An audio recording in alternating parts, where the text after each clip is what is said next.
യൂറിൻ്റെ പത കാണുക. ഇത് കാണുമ്പോൾ തന്നെ എല്ലാവരും ഭയങ്കരമായിട്ട് കോൺഷ്യസ് ആവും, അല്ലെങ്കിൽ ഒരു പേടി വരും അവർക്ക്. എന്തുകൊണ്ടായിരിക്കും ഇതിങ്ങനെ വരുന്നതെന്ന്. ഒരു 40 വയസ്സ് കഴിഞ്ഞ ആളുകൾക്കാണ് ഇത് ഏറ്റവും കൂടുതൽ കോമൺ ആയിട്ട് കണ്ടുവരുന്നത്. അപ്പോൾ എന്തൊക്കെയാണ് ഇതിൻ്റെ കാരണങ്ങൾ? ഇത് ജസ്റ്റ് ഒരു കിഡ്നി ഡാമേജ് മാത്രം കൊണ്ടാണോ വരുന്നത്, അല്ലെങ്കിൽ മറ്റ് കാരണങ്ങളുണ്ടോ ഇത് ഈ ഒരു മൂത്രത്തിൽ പത വരാൻ? അപ്പോൾ നമുക്കത് എങ്ങനെ മാനേജ് ചെയ്യാം? ഹോമിയോപ്പതിയിലൂടെ നമുക്കത് എങ്ങനെ മാനേജ് ചെയ്യാം എന്ന ഡൗട്ടുകൾ എല്ലാവർക്കും തന്നെ ഉണ്ടാവാം. ആ ഡൗട്ട് നമുക്ക് ഇന്നത്തെ വീഡിയോയിലൂടെ നമുക്കൊന്ന് ക്ലിയർ ചെയ്യാം. ഹായ്, ഞാൻ doctor Juhi Das, Queenbee health കെയറിലെ ഹോമിയോപ്പതിക് ഫിസിഷ്യനാണ്.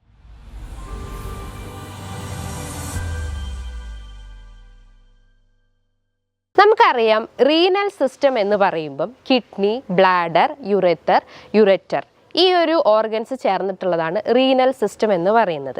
നമ്മുടെ ഒരു ബ്ലഡ് വോളിയം എന്ന് പറയുന്നത് ഒരു 4.5 മുതൽ 5.5 ലിറ്റർ വരെയാണ്. ഈ ഒരു ബ്ലഡ് വോളിയത്തിൻ്റെ അകത്ത് പ്രോട്ടീൻ ഉണ്ട്.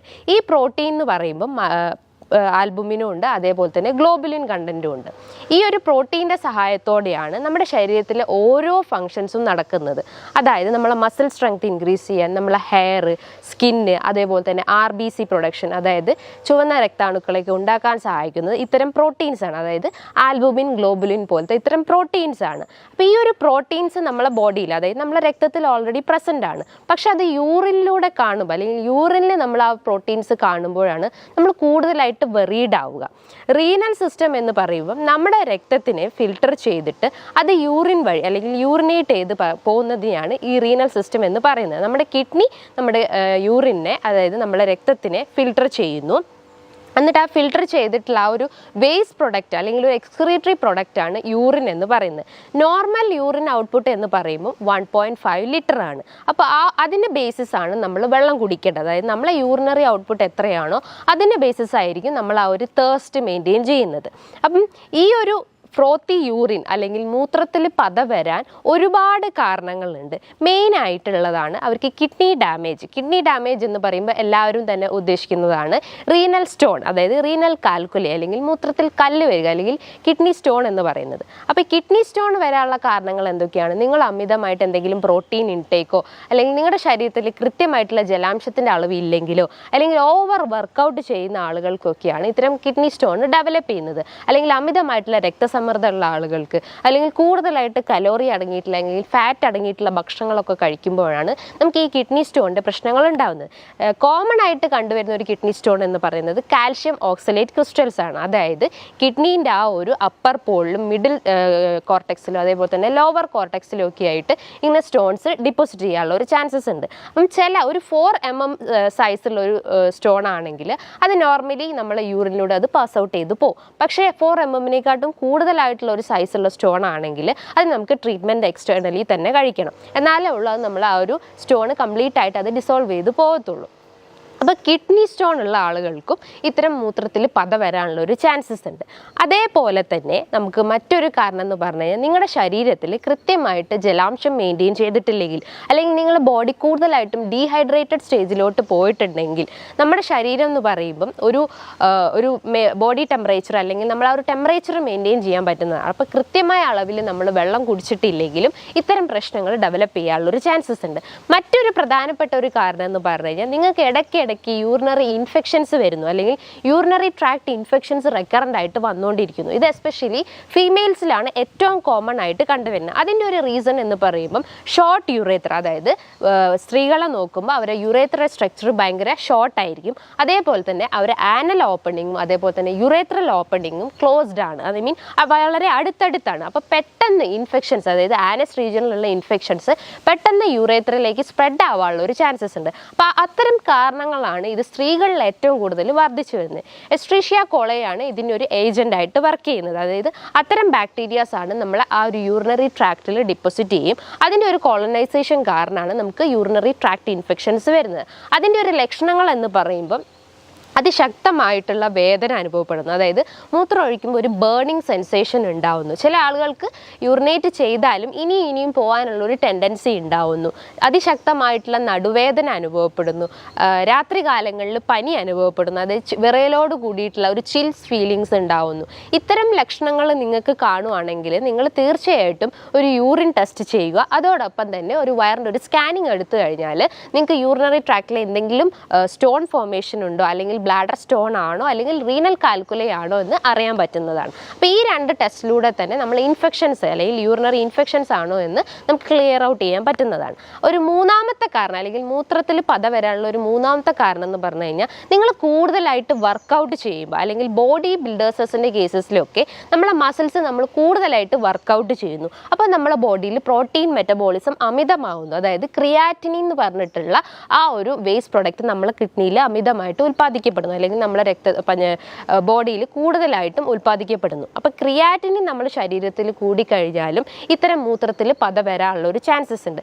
നോർമൽ വാല്യൂ എന്ന് പറയുമ്പോൾ ഒരു 0.6 മുതൽ 1.2 ആണ് ക്രിയാറ്റിൻ്റെ ഒരു നോർമൽ വാല്യൂ എന്ന് പറയുന്നത്. അപ്പോൾ ഒരു 1.2നേക്കാളും കടന്നു പോയിട്ടുണ്ടെങ്കിൽ നിങ്ങളുടെ ബോഡി ക്രിയാറ്റിനിലും ഡാമേജ്ഡ് ആയിട്ടുണ്ടെന്ന് മനസ്സിലാക്കാം. അതിൻ്റെ ഒരു എക്സ്റ്റേണൽ സയൻസ് ആണ് ഈ ഒരു മൂത്രത്തിൽ പത കാണുന്നത്. മറ്റൊരു പ്രധാനപ്പെട്ട ഒരു കാരണം എന്ന് പറഞ്ഞു കഴിഞ്ഞാൽ നിങ്ങളുടെ റീനൽ സിസ്റ്റത്തിൽ എന്തെങ്കിലും ഒരു ഇൻഫ്ലമേഷൻസ് വരുന്നു. സിസ്റ്റൈറ്റിസ് ആവാം, അതായത് ബ്ലാഡറിന് ഇൻഫ്ലമേഷൻ വരുന്നു, അല്ലെങ്കിൽ ഇൻഫെക്ഷൻസ് വരുന്നു. പുരുഷന്മാരിൽ നോക്കുവാണെങ്കിൽ പ്രോസ്ട്രേറ്റ് ഗ്രന്ഥിയിൽ വീക്ക്നെസ് വരുന്നു, അല്ലെങ്കിൽ അതിനൊരു ഇൻഫ്ലമേഷൻ അല്ലെങ്കിൽ നീർക്കെട്ടിൻ്റെ പ്രശ്നങ്ങൾ ഉണ്ടാകുന്നു. ബിനൈൻ പ്രോസ്ട്രറ്റിക് ഹൈപ്പർട്രോഫി എന്ന് പറയുന്നു. അപ്പം അതുമൂലം, അതായത് റെക്കറൻ്റ് ആയിട്ട് ഇത്തരം ഇൻഫെക്ഷൻസ് അല്ലെങ്കിൽ ഇൻഫ്ലമേഷൻ നിങ്ങളുടെ ബോഡീനെ എഫക്റ്റ് ചെയ്തിട്ടുണ്ടെങ്കിലും അതുമൂലവും നമുക്ക് ഇത്തരം പ്രശ്നങ്ങൾ, അതായത് മൂത്രത്തിൽ പത വരാനുള്ള ചാൻസസ് വളരെ കൂടുതലാണ്. പ്രോസ്ട്രേറ്റ് ഗ്രന്ഥി എന്ന് പറയുമ്പം പുരുഷന്മാരിൽ സെമൻ പ്രൊഡക്ഷനും അതേപോലെ തന്നെ യൂറിൻ ഫ്ലോനെയും സഹായിക്കുന്ന ഒരു ഗ്ലാൻഡാണ്. അപ്പം നമ്മളെ പ്രോസ്ട്രേറ്റ് ഗ്രന്ഥിയിൽ നീർക്കെട്ടുണ്ടാവുമ്പോൾ അത് വലുതാവുമ്പോൾ അതിൻ്റെ പിന്നിലായിട്ടുള്ളൊരു സ്ട്രക്ചറാണ് യുറേത്ര എന്ന് പറയുന്നത്. ഈ യുറേത്രയിൽ കംപ്രഷൻ ഉണ്ടാവുന്നു, അല്ലെങ്കിൽ അത് അതിൻ്റെ ഉള്ളിൽ കുടുങ്ങിപ്പോകുന്ന ഒരവസ്ഥ വരുന്നു. അപ്പം മൂത്രം കൃത്യമായിട്ട് പോകാൻ പറ്റാത്തൊരവസ്ഥ വരുന്നു. ചില ആളുകൾക്ക് ഇടയ്ക്കിടയ്ക്ക് ടോയ്ലറ്റിൽ പോകേണ്ട ഒരു പ്രശ്നങ്ങൾ ഉണ്ടാവുന്നു. ടോയ്ലറ്റിൽ പോയാലും ഒരു ഇൻകംപ്ലീറ്റ് ഫീലിംഗ് ഉണ്ടാവുന്നു. നടുവേദന അനുഭവപ്പെടാം. രാത്രി കാലങ്ങളിൽ ഇത്തരം റെക്കറൻ്റ് ആയിട്ട് അർജിങ് ഉണ്ടാവുന്നു, അതായത് യൂറിനേറ്റ് ചെയ്യാനുള്ളൊരു ടെൻഡൻസി വരുന്നു. അപ്പോൾ ഇത്തരം ലക്ഷണങ്ങൾ കാണിക്കുകയാണെങ്കിൽ നിങ്ങൾ പ്രോസ്ട്രേറ്റ് എഫക്റ്റഡ് ആണെന്ന് മനസ്സിലാക്കാം. അതിന് നിങ്ങൾക്കൊരു സ്കാനിങ് എടുത്ത് നോക്കിക്കഴിഞ്ഞാൽ അതിൻ്റെ ഗ്രേഡ് എത്രത്തോളം ഉണ്ടെന്ന് നമുക്കറിയാൻ പറ്റുന്നതാണ്. മറ്റൊരു പ്രധാനപ്പെട്ട ഒരു കാരണം എന്ന് പറഞ്ഞു കഴിഞ്ഞാൽ നിങ്ങൾ എന്തെങ്കിലും മെഡിസിൻസ് കണ്ടിന്യൂസ് ആയിട്ട് എടുക്കുന്നുണ്ടെങ്കിൽ, അതായത് ആൻറ്റി ഡിപ്രസൻ ടാബ്ലറ്റ്സോ അല്ലെങ്കിൽ ആസ്പിരിൻ, ആൻറ്റാസിഡ്സ് പോലത്തെ എന്തെങ്കിലും ടാബ്ലറ്റ്സ് ഹൈ ഡോസിൽ നിങ്ങൾ 2 ടൈംസ് ആയിട്ട് ഡെയിലി എടുക്കുന്നുണ്ടെങ്കിലും അതുമൂലം നമുക്ക് കിഡ്നിയിൽ ഡാമേജ് ഉണ്ടാവും. അപ്പോൾ പ്രോപ്പറായിട്ട് നിങ്ങൾ ബ്ലഡ് അവിടെ ഫിൽട്ടർ ചെയ്യാത്തൊരവസ്ഥ വരുന്നു. അപ്പോൾ നമുക്ക് യൂറിൻ്റെ അകത്ത് ഈ ഒരു പത വരാനുള്ളൊരു ചാൻസസ് വളരെ കൂടുതലാണ്. അതേപോലെ തന്നെ മറ്റൊരു പ്രധാനപ്പെട്ട ഒരു റീസൺ എന്ന് പറഞ്ഞാൽ നിങ്ങൾക്ക് റെക്കറൻ്റ് ആയിട്ട് എന്തെങ്കിലും വൈറൽ ഇൻഫെക്ഷൻസ് വന്നിട്ടുണ്ടെങ്കിൽ, അതായത് ഡെങ്കു, ചിക്കൻ ഗുനിയ, ചിക്കൻ ബോക്സ് പോലത്തെ എന്തെങ്കിലും ഇൻഫെക്ഷൻസ് റെക്കറൻ്റ് ആയിട്ട് ഇങ്ങനെ വന്നിട്ടുണ്ടെങ്കിലും അപ്പോൾ നമ്മളെ പ്രതിരോധ ശേഷി കംപ്ലീറ്റ് ആയിട്ട് റെഡ്യൂസ്ഡ് ആവും. അപ്പോൾ അതുമൂലം നമ്മൾ കിഡ്നിയിൽ ഡാമേജസ് ഉണ്ടാക്കുന്നു. അപ്പോൾ അതുമൂലം നമുക്ക് ഇത്തരം മൂത്രത്തിൽ പത വരാനുള്ള ഒരു ചാൻസസ് ഉണ്ട്. മറ്റൊരു പ്രധാനപ്പെട്ട ഒരു കാരണം എന്ന് പറഞ്ഞു കഴിഞ്ഞാൽ നിങ്ങളെ BP, അതായത് ബ്ലഡ് പ്രഷറിൽ വേരിയേഷൻസ് കാണിക്കുന്നത്. എസ്പെഷ്യലി ഹൈപ്പോ ടെൻഷൻ കേസസിലാണ് ഇത്തരം മൂത്രത്തിൽ പത കാണുന്നത്. കാരണം നമ്മൾ ബ്ലഡ് പ്രഷർ റെഗുലേറ്റ് ചെയ്യുന്നത് മെയിൻലി കിഡ്നിയാണ്. അപ്പോൾ കിഡ്നിക്ക് എന്തെങ്കിലും ഒരു ഡാമേജ് വരുമ്പോൾ നമുക്ക് പ്രഷറിൽ വേരിയേഷൻസ് കാണിക്കും. അപ്പോൾ അത്തരം ആളുകൾക്ക് സാൾട്ടിൻ്റെ ഇൻടേക്ക് കഴിവതും റെഡ്യൂസ് ചെയ്യാൻ ശ്രമിക്കുക. ഓവർ സാൾട്ട് ഇൻടേക്ക് ആണെങ്കിൽ നമുക്ക് ഇത്തരം ബ്ലഡ് വെസൽസ് ഡാമേജ് ആവുകയും അല്ലെങ്കിൽ ഹൈപ്പോ ടെൻഷൻ അല്ലെങ്കിൽ ഹൈപ്പർ ടെൻഷൻ പോലത്തെ കേസസ് ഡെവലപ്പ് ചെയ്യാനുള്ള ഒരു ചാൻസസ് ഉണ്ട്. അപ്പം നിങ്ങൾ ഡെയിലി എടുക്കുന്ന സാൾട്ടിൻ്റെ എമൗണ്ട് കഴിവതും കുറയ്ക്കാൻ ശ്രമിക്കുക. മറ്റൊരു പ്രധാനപ്പെട്ട ഒരു കാരണം എന്ന് പറയുന്നത് നിങ്ങൾക്ക് ഫാമിലി ഹിസ്റ്ററി ഉണ്ടെങ്കിൽ, അതായത് നിങ്ങൾ ഗ്രാൻഡ് പാരൻസിനോ അല്ലെങ്കിൽ ഫാദറിനോ മദറിനോ ഇത്തരം റെക്കറൻ്റ് ആയിട്ട് ഇത്തരം ഇൻഫെക്ഷൻസ് വന്നിട്ടുണ്ടെങ്കിൽ, അല്ലെങ്കിൽ ഇത്തരം കിഡ്നി കംപ്ലയിൻസ് ഉണ്ടെങ്കിലും അതുമൂലവും നമുക്ക് അത് ഹെറിഡിറ്ററി ടെൻഡൻസി ആയിട്ട് നമുക്കും വന്നു ചേരാനുള്ള ഒരു ചാൻസസ് ഉണ്ട്. അതേപോലെ തന്നെ IgA നെഫ്രോപ്പതി പോലത്തെ ഓട്ടോ ഇമ്മ്യൂൺ ഡിസോർഡേഴ്സ് ഉണ്ടെങ്കിലും ഇത്തരം സിംറ്റംസ് ഡെവലപ്പ് ചെയ്യാനുള്ള ഒരു ചാൻസസ് ഉണ്ട്. അപ്പം ഈ ഒരു റീസൺസ് അല്ലെങ്കിൽ ഇത്തരം ഇത്തരം കാരണങ്ങളാണ് നിങ്ങളുടെ ശരീരത്തിൽ, അതായത് യൂറിൻ്റെ അകത്ത് പത വരാനുള്ള റീസൺസ് എന്ന് നമുക്ക് പറയാം. അപ്പം നോർമലി കിഡ്നി എന്ന് പറയുമ്പം നമ്മുടെ രക്തത്തിനെ ഫിൽട്ടർ ചെയ്യുന്നു, അത് എക്സ്ട്രീറ്റ് ചെയ്തിട്ട് യൂറിൻ പുറന്തള്ളപ്പെടുന്നു. അപ്പം ആ ഒരു ഫിൽട്രേഷൻ ചാമ്പറിൽ അല്ലെങ്കിൽ ഫിൽട്രേഷൻ പ്രോസസ്സിൽ പ്രോട്ടീൻ ലീക്കേജ് ഉണ്ടാവുന്നില്ല. അതായത് രക്തം അവിടെ ഫിൽട്ടർ ചെയ്യപ്പെടുകയും പക്ഷേ അവിടെ പ്രോട്ടീൻ അവിടെ ഫിൽട്ടർ ചെയ്യപ്പെടുന്നില്ല. നമുക്കറിയാം കിഡ്നീൻ്റെ അകത്ത് ചെറിയ ചെറിയ ഒരു മൈക്രോ സൈസിൽ വരുന്നതാണ് ഗ്ലോമറുലസ് എന്ന് പറയുന്നത്. ഈ ഗ്ലോമറുലസ് എന്ന് പറഞ്ഞാൽ ഒരു അരിപ്പ പോലത്തെ ഒരു സ്ട്രക്ചറാണ്. അതായത് നമ്മളെ ആ ഒരു രക്തത്തിന് ഫിൽട്ടർ ചെയ്യുന്ന ഒരു സ്ട്രക്ചറാണ് ഗ്ലോമറുലസ് എന്ന് പറയുന്നത്. അപ്പോൾ അതിന് എന്തെങ്കിലും ഒരു ഡാമേജ് വരുമ്പോൾ, അല്ലെങ്കിൽ ആ ഒരു അരിപ്പയ്ക്ക് ഡാമേജ് വരുമ്പോൾ, അല്ലെങ്കിൽ അതിന് എന്തെങ്കിലും ഒരു വിള്ളൽ വീഴുമ്പോൾ അതിൻ്റെ ആ ഒരു ഡാമേജ് ഇല്ലാതാവുമ്പോൾ അപ്പോൾ അതുമൂലം അതിലൂടെ പ്രോട്ടീൻ ലീക്കേജ് ഉണ്ടാകുന്നു. പ്രോട്ടീൻസ് എന്ന് പറയുമ്പം ആൽബുമിൻ, ഗ്ലോബുലിൻ പോലത്തെ ഇത്തരം പ്രോട്ടീൻസ് ലീക്ക് ചെയ്യപ്പെടുന്നു. അപ്പോൾ അതുമൂലമാണ് നമുക്ക് യൂറിൻ്റെ അകത്ത് ഇൻഫെക്ഷൻസ് കാണുന്നത്, അല്ലെങ്കിൽ യൂറിൻ്റെ അകത്ത് പത വരാനുള്ളൊരു ചാൻസസ് എന്ന് പറയുന്നത്. അതായത് പ്രമേഹ രോഗികളുടെ കേസ് നോക്കുകയാണെങ്കിൽ അവർക്ക് അതിശക്തമായിട്ടുള്ള ആ ഒരു ബ്ലഡ് ഷുഗർ കാരണം, അതായത് രക്തത്തിൽ പഞ്ചസാരേൻ്റെ അളവ് കൂടുന്നത് കാരണം ഇത്തരം ബ്ലഡ് മോളിക്യൂൾസ് അല്ലെങ്കിൽ ഗ്ലൂക്കോസ് മോളിക്യൂൾസ് ഈ ഒരു ഗ്ലോമറുലസിനെ ഡാമേജ് ആക്കുന്നു, അല്ലെങ്കിൽ ആ ഒരു വെസൽ സ്ട്രക്ചർ ഡാമേജ് ആക്കുന്നു. അപ്പോൾ അതുമൂലം അത് ഡാമേജ് ആയി കഴിഞ്ഞാൽ നമ്മുടെ ശരീരത്തിൽ നിന്ന് കൃത്യമായിട്ട് യൂറിൻ ഫിൽട്ടർ ചെയ്ത് പോവില്ല. യൂറിൻ ഫിൽട്ടർ ചെയ്ത് പോയി കഴിഞ്ഞാലും അതിൻ്റെ അകത്ത് പ്രോട്ടീൻ്റെ പ്രസൻസ് ഉണ്ടാവുന്നു. അതായത് മൈക്രോ ആൽബുമിൻ പോലത്തെ ഇത്തരം പ്രസൻസ് നമ്മളെ യൂറിനിൽ കാണപ്പെടുന്നുണ്ട്. അപ്പോൾ അതിൻ്റെ ഒരു റീസൺസ് എന്ന് പറയുമ്പോൾ അതിശക്തമായിട്ടുള്ള, അതായത് പ്രമേഹ രോഗികളിലാണ് ഏറ്റവും കൂടുതൽ കാണുന്നത്. അപ്പോൾ നിങ്ങൾക്ക് ചെയ്യേണ്ട ഒരു ടെസ്റ്റ് എന്ന് പറയുമ്പോൾ, ഇത്തരം മൂത്രത്തിൽ പത കാണുന്ന ഒരു സിറ്റുവേഷൻ വന്നു കഴിഞ്ഞാൽ നിങ്ങൾ ചെയ്യേണ്ട ഒരു ടെസ്റ്റ് എന്ന് പറയുമ്പോൾ മൈക്രോ ആൽബുമിൻ ടെസ്റ്റ് നിങ്ങൾക്ക് ചെയ്യാം. അത് ചെയ്ത് കഴിഞ്ഞാൽ നിങ്ങളുടെ ആ ഒരു യൂറിൻ്റെ അകത്ത് എത്രത്തോളം ആൽബുമിൻ പ്രസൻ്റ് ആണെന്ന് മനസ്സിലാക്കാം. നോർമൽ ആൽബുമിൻ എന്ന് പറയുമ്പോൾ ഏകദേശം ഒരു 30 ml ആണ്. ഒരു 300 ml കൂടുതലായിട്ടുണ്ടെങ്കിൽ അത് ഹൈപ്പർ ആൽബുമിനൂറിയ എന്ന് പറയുന്നത്. അതായത് യൂറിൻ്റെ അകത്ത് 300 ml എബോവിൽ ആൽബുമിൻ കാണുവാണെങ്കിൽ നിങ്ങളുടെ കിഡ്നി അത്രയും ഡാമേജ്ഡ് ആയിട്ടുണ്ട്, അല്ലെങ്കിൽ ആ ഒരു ഫിൽട്രേഷൻ പ്രോസസ്സ് തന്നെ ഡാമേജ്ഡ് ആയിട്ടുണ്ടെന്ന് മനസ്സിലാക്കാം. നിങ്ങൾക്ക് എന്തെങ്കിലും കിഡ്നി സ്റ്റോണോ അല്ലെങ്കിൽ ബ്ലാഡർ ഇൻഫ്ലമേഷനോ അല്ലെങ്കിൽ പ്രോസ്റ്റേറ്റിന് ഇൻഫെക്ഷൻസോ ഒക്കെ ഉണ്ടെങ്കിൽ നിങ്ങൾക്ക് ഒരു സ്കാനിങ് എടുത്ത് നോക്കാം. അതായത് വയറിൻ്റെ ഒരു സ്കാനിങ് എടുത്തു കഴിഞ്ഞാൽ ഈ ഒരു കണ്ടീഷൻസ് ഉണ്ടോ എന്ന് നമുക്ക് ഐഡൻറ്റിഫൈ ചെയ്യാൻ പറ്റുന്നതാണ്. ഈ 2 ടെസ്റ്റുകൾ ചെയ്താൽ തന്നെ നമുക്ക് ആ ഒരു മൂത്രത്തിലെ പത വരുന്നതിൻ്റെ റീസൺസ് എന്താണെന്ന് നമുക്ക് കണ്ടെത്താൻ പറ്റുന്നതാണ്. അപ്പം നിങ്ങൾ ശ്രദ്ധിക്കേണ്ട കാര്യങ്ങൾ എന്ന് പറയുമ്പം ടൂ മച്ച് വർക്കൗട്ട് കഴിവതും അവോയ്ഡ് ചെയ്യാൻ ശ്രമിക്കുക. ഞാൻ പറഞ്ഞു, ഈ ഒരു ഓവർ വർക്കൗട്ട് കാരണം നമ്മുടെ ശരീരത്തിൽ പ്രോട്ടീൻ മെറ്റബോളിസം അധികമാവുന്നു, അല്ലെങ്കിൽ ക്രിയാറ്റിൻ്റെ ആ ഒരു ഫംഗ്ഷൻ കൂടുതലായിട്ട് നമ്മുടെ ബോഡിയിൽ പ്രവർത്തിക്കുന്നു. അപ്പോൾ ഓവർ വർക്കൗട്ടുള്ള ആളുകളാണെങ്കിൽ ഒരു മിതമായ രീതിയിൽ വർക്കൗട്ട് ചെയ്യാൻ ശ്രമിക്കുക. നല്ല രീതിയിൽ ബോഡി ഹൈഡ്രേറ്റ് ചെയ്യാൻ ശ്രമിക്കുക. അതായത് ഒരു ഡെയിലി ഒരു 10 to 15 ഗ്ലാസ് വെള്ളം, ഒരു തിളപ്പിച്ചാറിയ വെള്ളം തന്നെ കുടിക്കാൻ ശ്രമിക്കുക. അതായത് നമ്മുടെ ബോഡിയിൽ ജലാംശം നഷ്ടപ്പെട്ട് കഴിഞ്ഞാലും ഇത്തരം മൂത്രത്തിൽ പത വരാനുള്ള ഒരു ചാൻസസ് ഉണ്ട്. അപ്പം നിങ്ങൾ എപ്പോഴും ശ്രദ്ധിക്കേണ്ട ഒരു കാര്യം എന്ന് പറഞ്ഞാൽ, എപ്പോഴും കിഡ്നി മാത്രമല്ല അവിടെ ആ ഒരു ഫ്രോത്തി യൂറിൻ വരാനുള്ള റീസൺസ് എന്ന് പറയുന്നത്. അതിൻ്റെ റീസൺസ് ആണ് ഞാൻ നേരത്തെ പറഞ്ഞിട്ടുള്ള ഈ ഒരു ഡീഹൈഡ്രേഷൻ, അതേപോലെ തന്നെ ഓവറായിട്ട് ഇൻഫെക്ഷൻസ് വരിക, ഇൻഫ്ലമേഷൻസ് വരിക. അപ്പോൾ ഇത്തരം കാരണങ്ങളാണ് നമുക്ക് ഇത്തരം ഫ്രോത്തി യൂറിൻ വരുന്നത്. അപ്പം നിങ്ങൾ എപ്പോഴും ഹൈഡ്രേഷൻ മെയിൻറ്റെയിൻ ചെയ്യാൻ ശ്രമിക്കുക. അതേപോലെ തന്നെ സാൾട്ടിൻ്റെ ഇൻടേക്ക് കഴിവതും കുറയ്ക്കാൻ ശ്രമിക്കുക. കാരണം സാൾട്ടിൻ്റെ ഇൻടേക്ക് കൂടിക്കഴിഞ്ഞാൽ നമുക്ക് ബ്ലഡ് പ്രഷറിൻ്റെ പ്രശ്നങ്ങൾ ഉണ്ടാകുന്നു. അതുമൂലം കിഡ്നി ഡാമേജസ് വരാനുള്ള ഒരു ചാൻസസ് ഉണ്ട്. അപ്പോൾ കഴിവതും സാൾട്ടിൻ്റെ ഇൻടേക്ക് റെഡ്യൂസ് ചെയ്യാൻ ശ്രമിക്കുക. നല്ല രീതിയിലൊരു സ്ലീപ്പ് മെയിൻറ്റെയിൻ ചെയ്യാൻ ശ്രമിക്കുക. നമ്മൾ കൂടുതലായിട്ട് സ്ട്രെസ്ഡ് ആയിട്ടുള്ള ആളുകളാണെങ്കിൽ നമ്മുടെ കിഡ്നീൻ്റെ മുകളിലായിട്ട് സ്ഥിതി ചെയ്യുന്നതാണ് അഡ്രിനൽ ഗ്ലാൻഡ് എന്ന് പറയുന്നത്. അതിൽ നിന്നാണ് കോർട്ടിസോൾ എന്ന് പറയുന്ന ആ ഒരു സ്ട്രെസ് ഹോർമോൺ ഇൻക്രീസ് ചെയ്യുന്നത്, അല്ലെങ്കിൽ ഉൽപ്പാദിക്കപ്പെടുന്നത്. നമ്മൾ അമിതമായിട്ട് ടെൻഷനോ അല്ലെങ്കിൽ സ്ട്രെസ് ഉള്ള ആളുകളാണെങ്കിൽ ഈ ഒരു കോർട്ടിസോൾ ഹോർമോണ് കൂടുതലായിട്ട് നമ്മുടെ ബോഡിയിൽ പ്രൊഡ്യൂസ് ചെയ്യും. അപ്പോൾ അതുമൂലം നമുക്ക് കിഡ്നിയിൽ ഡാമേജസ് ഉണ്ടാകുന്നു. കാരണം കിഡ്നീൻ്റെ തൊട്ട് മുകളിലായിട്ട് ഈ ഒരു അഡ്രിനൽ ഗ്ലാൻഡ് സ്ഥിതി ചെയ്യുന്നത്. അപ്പോൾ അതിൽ നിന്ന് കൂടുതലായിട്ട് പ്രഷർ വരുമ്പോൾ അതിൻ്റെ പിന്നിലുള്ള സ്ട്രക്ചറായിട്ടുള്ള കിഡ്നിയിലും ഡാമേജസ് ഉണ്ടാകുന്നു. അപ്പോൾ നമ്മളെ യൂറിനറി ട്രബിൾസ് ഡെവലപ്പ് ചെയ്യാനുള്ള ഒരു ചാൻസസ് ഉണ്ട്.